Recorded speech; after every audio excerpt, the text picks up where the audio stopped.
right now.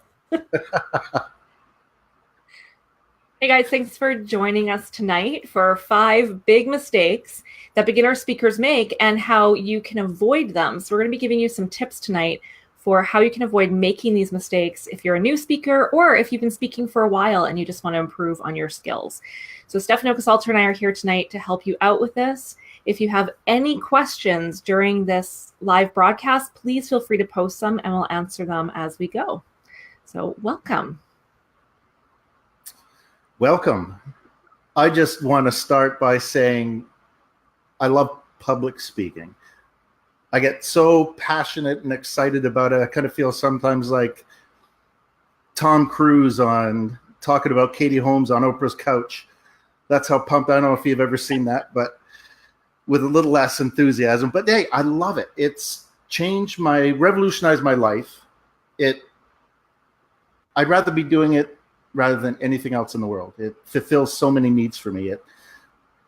I've had more confidence now I've ever had. It's made me a much better leader. It's allowed me to give back.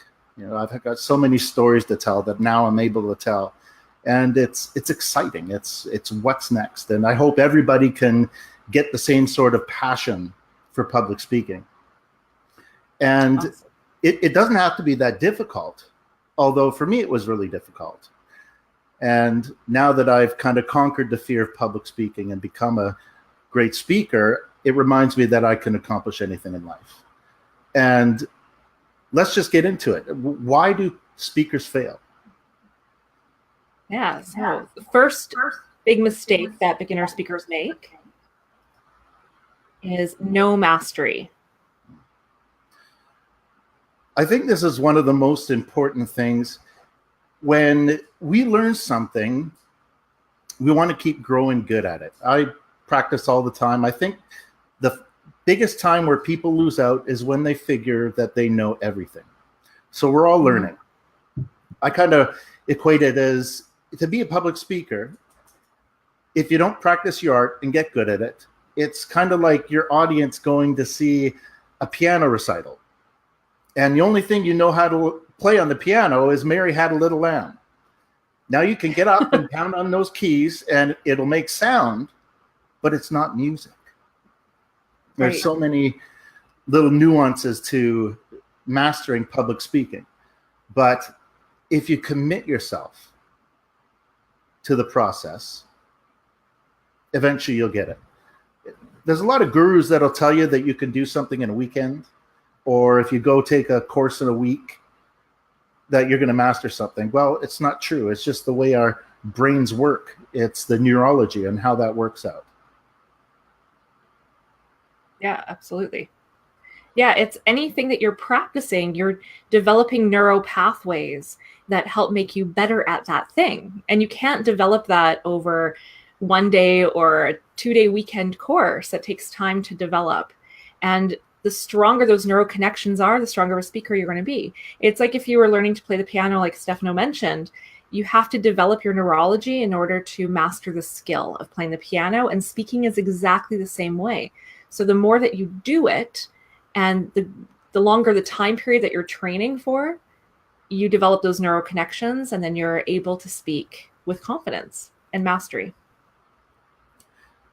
And I think anything, and I'm sure you'll agree with me, anything worthwhile doing in life takes time and effort.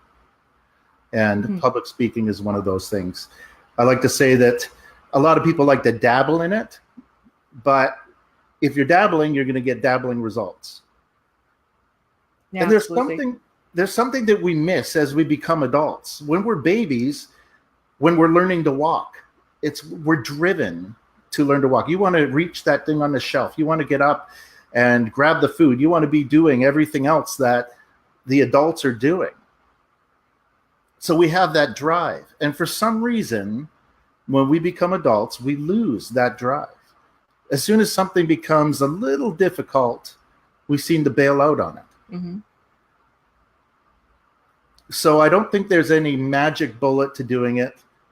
I think that if you commit to the process, you commit to mastery, commit to knowing how to speak publicly, eventually you'll get to it. the constant mindset of improving your education.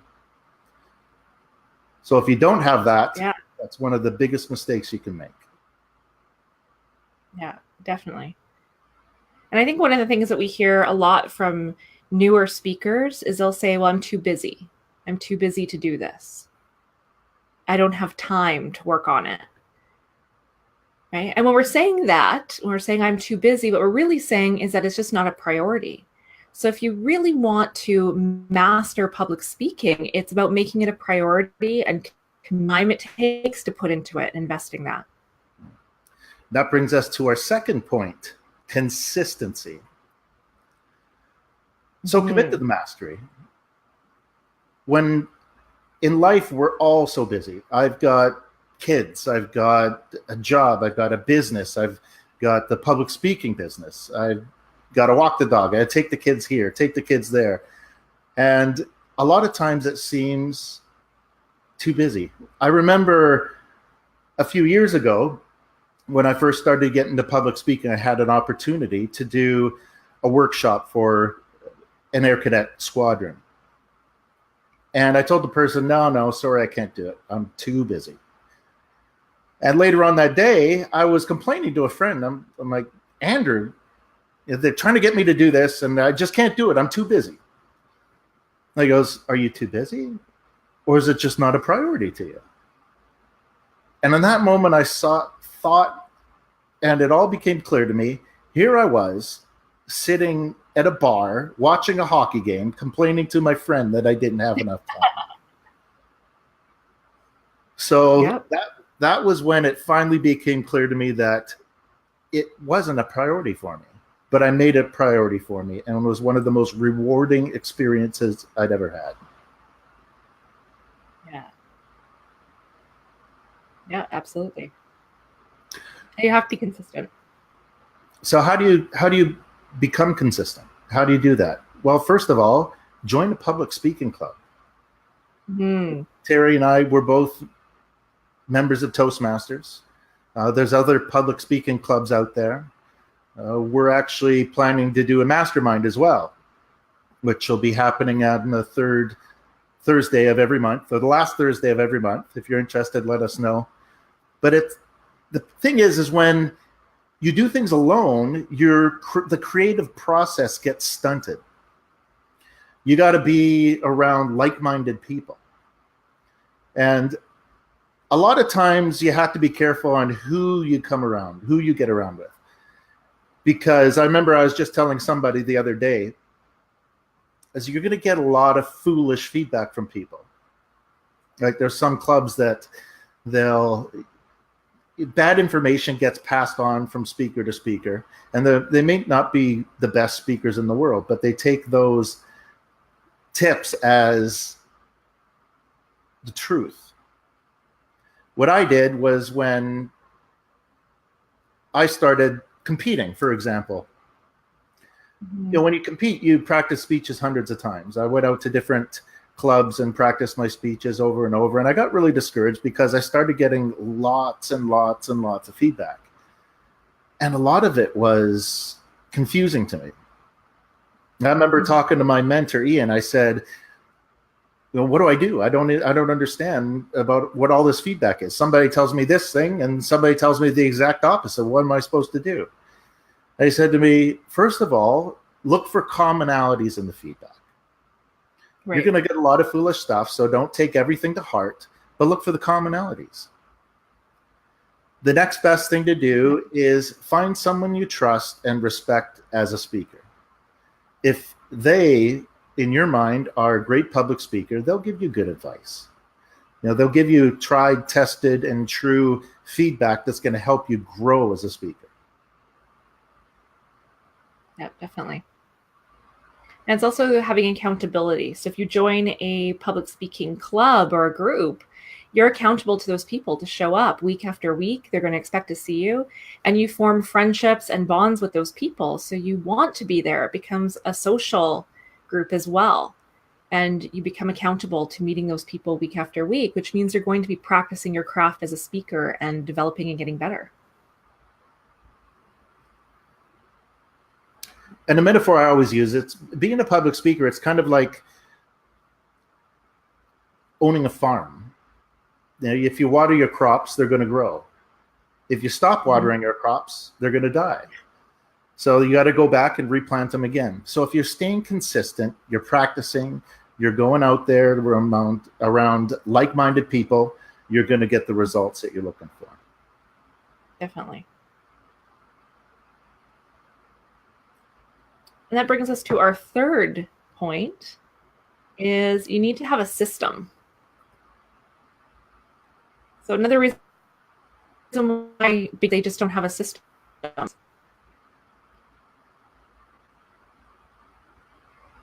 I think you're cutting out a bit. I learned this early in my speaking ventures. And there was times where I'd hit it out of the park, and there was times where I'd strike out. And I started to blame the audience and the people I was presenting to because I couldn't see what I was doing wrong. I was kind of freestyling my material. The problem is that I didn't have a proven system to use. And the beauty of the proven system is you're laying out information in a way that people can understand it. So for an example of a system, there's one that you and I have created. It's the Fearless Speakers System. And that's basically an acronym. And it goes through our criteria or our curriculum, what we're teaching people, and each letter stands for something different. And not only does it help us teach the information, it helps the audience understand it. So it's my mentor Ian taught me that. He said, lay out the content in a format that's easy to present and logical in people's minds. So if you have a speech you want to do, or if you want to have a training you want to put it in a system. Think of an acronym that you can use. The beauty of the English language is it's so rich. So you could pick up a thesaurus and come up with any sort of acronym you want. The complete speaker system. There's another example of a system. It's got different parts to it, different projects, and it helps us teach people. Also, it can be the format for your workshop, or you can even put it in a book. Yeah, you can really use that system in multiple ways. So build a system. Make an acronym to lay out your content.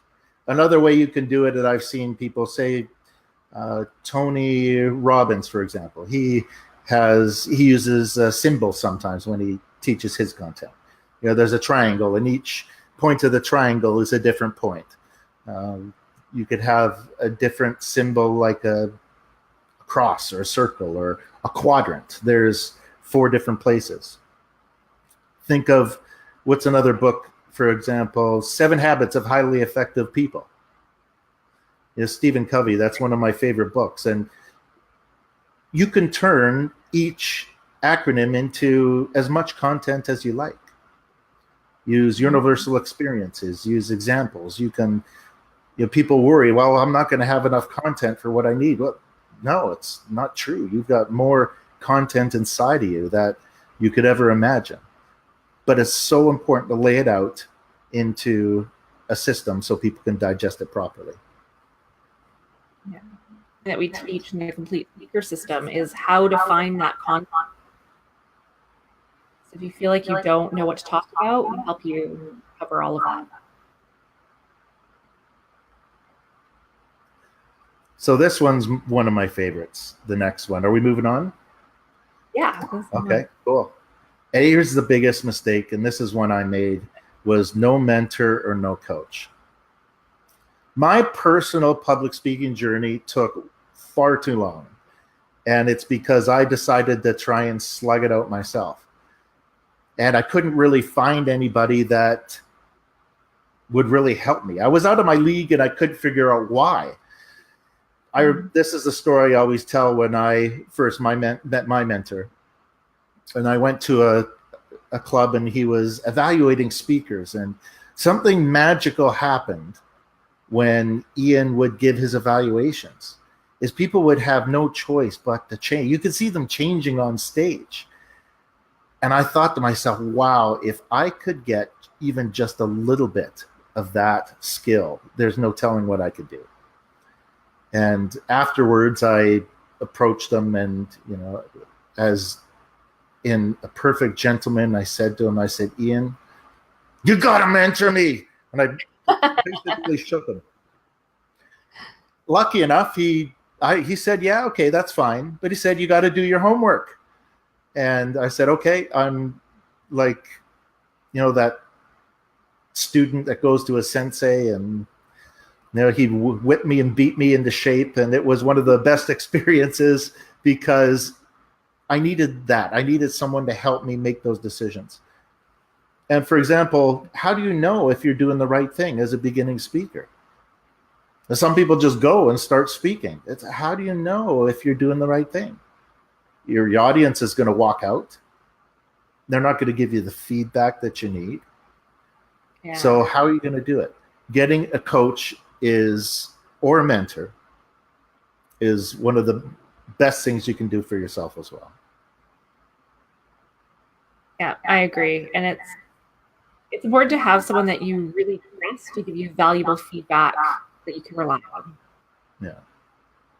And hey, I got you as a mentor. That was one of the most life-changing things as well. When I saw you, I knew that there was something I was missing in my life. And I needed somebody to get me over those humps and to teach me the things that you've taught me as well. So, and that was life-changing as well. So if I wasn't looking for that mentor, I wasn't looking for that coach, I probably never would have stumbled upon the wealth of information that I have as well. Get a mentor, get a coach. Yeah. Yes. Yes. And then our final point is preparation. Preparation's one of my favorite things to talk about, because it's one of the most neglected parts of public speaking. So I honestly have to say preparation is 9/10 of a speech. Actually getting up presenting it is 1/10. If you're really scared of public speaking, one of the best things you can do is prepare, practice. Sometimes for my first public speaking contest that I won, I must have practiced that speech about 300 times. Does that seem like a lot? Sometimes. I don't know. There's lots of people that practice even more. Professional public speakers, they have only a certain amount of speeches they probably do. They use the same speech everywhere they go. So you got to practice and prepare for that. Some things that I wanted to give as tips is, when you're becoming a public speaker, you got to start building your material. Yeah. I have a story journal that I started, and I'm glad I was taught to do this, is write down all the things that happened to you. Write down all the stories you have. And at first, you're going to have a lot, because in your mind, you've got so much you want to talk about that you can fill this journal pretty quick. But then you have to start digging deep. And you'll be giving speeches, and you're going to need a place where you can draw content from. You're going to need content where you can, if you're going to speak to a certain audience, you're going to need to look and find something. For example, if I have a special speech I have to make, I open my story journal. It's a folder on my computer, and I've got it all itemized in different folders. I've got a folder for jokes. I've got a folder for stories. I've got a folder for impromptu subjects that I could use at any time. And it's become such a wealth. I'll never run out of things to talk about. So here's something you can do right away in order to start building your bank, is either have a pad of paper or a notepad or something on you all the time. Here's one of the things that people think that they don't need it because they'll just remember it. Well, how many times have you thought you were going to remember something, and then come the time to remember it, you're like, oh, dang, I can't remember what I was going to say. It happens all the time. If you're one of the best places that I go to do the best thinking is when I'm in bed, where I'm asleep. My unconscious mind is constantly working and coming up with different ideas. In the middle of the night, I'll come and wake up and I'll like, that's it. I got it. The perfect idea. And I'm like, no, this idea is so awesome. I'm not going to forget it. Go back to sleep, wake up in the morning. What was the idea? So I always have a notepad and a pencil beside my bed all the time. Yeah. And give yourself a little bit of light if you're scrolling notes. Sometimes I wake up and I wrote something down and it's like Egyptian hieroglyphics. It's completely unrecognizable. So make sure you write down something that is legible.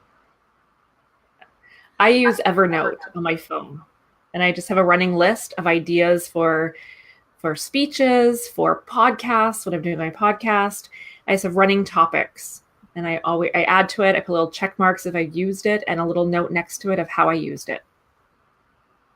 I think that's a good webinar for you to do because I've never used Evernote. I think it'd be helpful. I'll teach. Yeah. Yeah, I can do that. I can easily do that. Yeah, so when I was starting out as a speaker, I didn't prepare. I didn't prepare. I would just wing it. And it got me to a certain point. This will answer your question. Susanna asked, who is Terry's mentor coach during her Toastmasters journey? Well, Stefano is my mentor and coach. So Stefano said to me one day, you do really well unprepared. Imagine what would happen if you actually prepared and tried. And he was right. It took my speaking to a whole other level. So do not underestimate the power of preparation. Even if you think you can just wing it and it's a topic you know really well, always prepare. So here's another kind of pro tip that'll help you get your stories down in your story journal. If you want to hit it hard and start preparing your journal right now, write down 3 things that happened to you during the week. It could be something funny. It could, like, for example, today, what I wrote down, I went with my son. We went to the dog park. We drove half an hour, and we got there, and we figured out we forgot the dog. So that sort of thing happens to me all the time. Different funny things that are ridiculous. And although it's not funny at the time, hey, it's funny later on. I get to tell the story. But I write it down because I'll know that one day I'm going to be able to use that. And here's a real good way to help with your stories is write down the feelings and the experiences you get during the experience. So, for example, when you're telling your stories, you want to paint a picture. I always use the painting metaphor. Is you want to paint a picture in your audience's mind, and you want to make that picture as rich as possible. You want them to know what the feelings you had at the time. You want to know what the sounds were, the smells, the sights, and everything that. Write it down so you can help recreate those stories later. Yeah, definitely. Definitely. So if you guys have any other questions about anything we've talked about today or about our system, please feel free to post them here. And we're happy to stick around and answer any questions that you might have. So we can continue. I got a few more things on preparation. Sure. Yeah. Although I'd like to, if possible, plug our Fearless Speakers Weekend that we're having next week. Yeah, we can do that. Okay, cool. I like that. So I think that it was probably the most fun that I've ever had doing that workshop with you. It's something we've been working on for a long time. And I appreciate you sticking around to hear about it. It's 2 days, and it's a perfect mix of NLP and public speaking experience put into one workshop to help you kick the fear of public speaking. It helps you learn the different things, the unconscious tells that you give away, whether that's the way you stand or the way you speak. It's the presence you have on stage. It's how to come up with stories that you can talk about. You know, all of us have a story inside. There's some we touch upon how to dig those stories up, so you have something to speak about as well. Yeah. So the next one is next weekend. It's the 17th and 18th. For Susanna, just asking that. Yeah. And we can post a link for more information on that too. We can post that after. So it's a good way for you to learn how to have that stage presence that you need to make sure that people, even if you don't feel comfortable, you can look comfortable. You could be using the right gestures to be showing that you're not nervous. You could have the right stance to showing you're not nervous. It's some of the fundamental things that have really helped me change my speaking, because I was missing a lot of that. And I know a lot of speakers now that have the same things. It's, or do you look shifty when you're shifting your weight around on your feet? Is it better to stand and deliver than to travel around? So there's a lot of things that we teach that are, and there's a touch of hypnosis in it too, which is a lot of fun. Yeah. Terry's a master at that. So. Thanks. Thank you. So that's our, how much is it, Terry? Is $247. That's for a full 2 days, 10 to 6 p.m. And we're actually giving away a bonus for people that sign up with this webinar. And we're going to be giving a free speech analysis. And what was the other bonus we were talking about? 2 for 1. 2 for 1. That's right.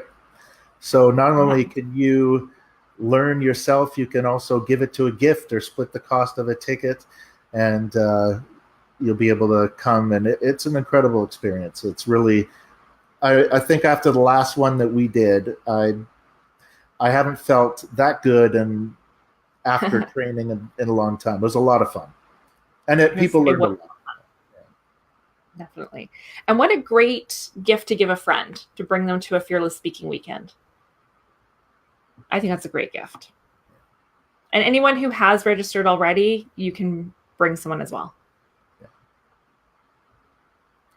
So that's our shameless plug. Everyone does have a story. It's actually, when I went to meet my first mentor, I didn't think I had stories. I didn't think I had anything interesting to tell. And it's amazing when you go through the story flushing exercises, you start to see all these interesting things. And it doesn't have to be, I see some people that are absolutely incredible stories, like life-changing. You don't have to climb Mount Everest to tell a great story. You don't have to, survive certain death or whatever. There's so many life-changing things that happen. You could tell a story that can move people to tears. You could tell a story that can bring them up and make them motivated over the smallest thing. For example, this international speech competition, I had a speech about my mother. It was my mother's birthday, and I was giving a speech. And I wouldn't have thought that something like that would have motivated or made people elicit emotion, but it did, because there was a certain struggle that I dug deep and thought about. It's like, I felt this way during that moment. It was a life-changing moment for me, just giving a speech. So I'm just going to pop back to our preparation thing is that's the thing we got to, when we're writing down these experiences, you write down the 3 experiences, identify the little struggles or the conflicts in these experiences. conflict and tension are what elicit emotion in people. You have to identify that.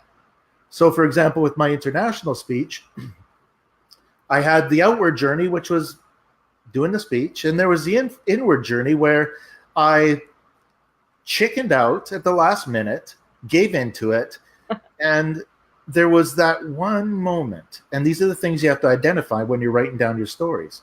That one moment inside of me where I realized that, and I'm getting goosebumps thinking about it, I'd been doing that my whole life.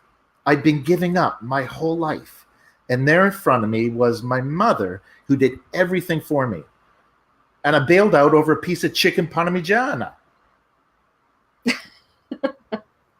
So can you see how that experience turns the outer journey of a simple speech into something that's pretty emotional to me? And I know it elicited a lot of emotions in the audience as well. And it gave people a good, confident feeling afterwards. So identify the struggles or conflicts in all your experiences. Try and do 3 a week. If you can't do 3 a week, do 3 a month.